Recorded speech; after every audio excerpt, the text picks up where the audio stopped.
ఆలోచించినప్పుడు ఇక్కడితో ఆగలేదు కక్ష. నర్సాపూర్ లోక్సభ పరిధిలో పేద అమిరం గ్రామంలో అల్లూరి సీతారామరాజు విగ్రహావిష్కరణ జరిగింది. సాక్షాత్తు ప్రధానమంత్రి గారు ఆ ఫంక్షన్కి వచ్చారు. ఈయన స్థానిక ఎంపీగా ఉండి ఈయన ఇంటికి కూడా పక్కనే 500 మీటర్లు ఉంటుంది విగ్రహావిష్కరణ. అందుకని ఈయన కూడా వెళ్ళాలని చెప్పి ప్రయత్నం చేసి హైదరాబాద్ నుంచి రావడానికి ప్రయత్నం చేశాడు. కానీ ప్రయత్నం చేసి పర్లేదు వెళ్ళాలి అనే ఉద్దేశంతో నర్సాపూర్ ఎక్స్ప్రెస్లో టికెట్లు కూడా రిజర్వ్ చేసుకున్నాడు. బేగంపేటకు వచ్చిన తర్వాత దిగేశాడు.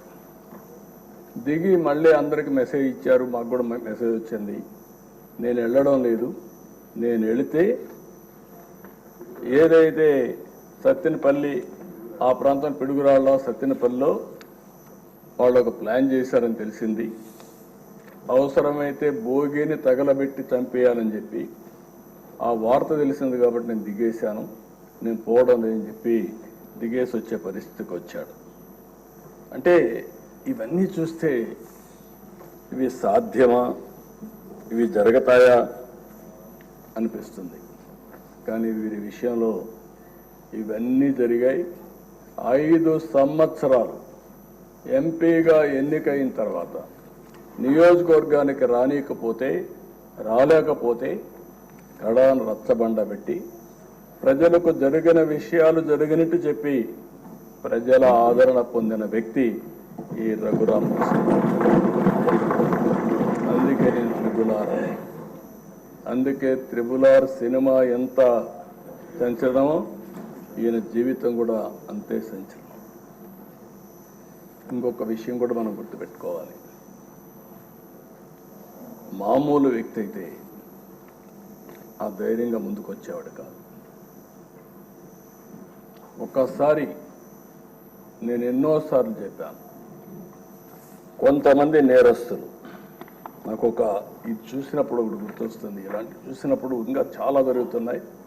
అవి చూసినప్పుడు నాకు ఎప్పుడు కూడా దేశంలో ఎక్కడన్నా జరిగిందా అని నేను అధ్యయనం చేశాను. ఇక్కడుండే శాసనసభ్యులు 5 కోట్ల ప్రజలు కూడా అర్థం చేసుకోవాల్సిన అవసరం ఉంది. రెండోది ఆయన విషయంలోనే కాదు, నా విషయంలో కూడా జరిగిన తర్వాత ఏదైతే నా అభిప్రాయాన్ని ధృవీకరించుకున్నాను. నేను జైల్లో ఉన్నప్పుడు నా రూమ్లో కూడా సీసీటీవీ కెమెరాలు పెట్టి నేరుగా వాచ్ చేయాలని ప్రయత్నం చేశారు ఇక్కడి నుంచి, రిమోట్ నుంచి.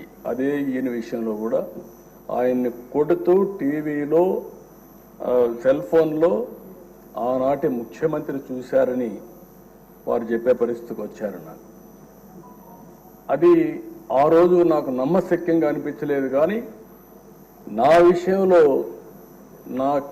ఎక్కడన్నా స్పీకర్ గారు ఆ వయసులో ఉంటే ఆయన రాజకీయ అనుభవం కూడా అపారం. 83 నుంచి రాజకీయాల్లో ఉన్నారు, 7 సార్లు ఎమ్మెల్యే అయ్యాడు. అలాంటి వ్యక్తి మీద అటెంప్ట్ రేప్ కేసు పెట్టారు. అంటే ఏమన్నా నాకైతే అర్థం కావడం లేదు. ఇప్పుడు ఆయన అదే బ్యూటీ ఆఫ్ డెమోక్రసీ, ఆయన ఇప్పుడు స్పీకర్.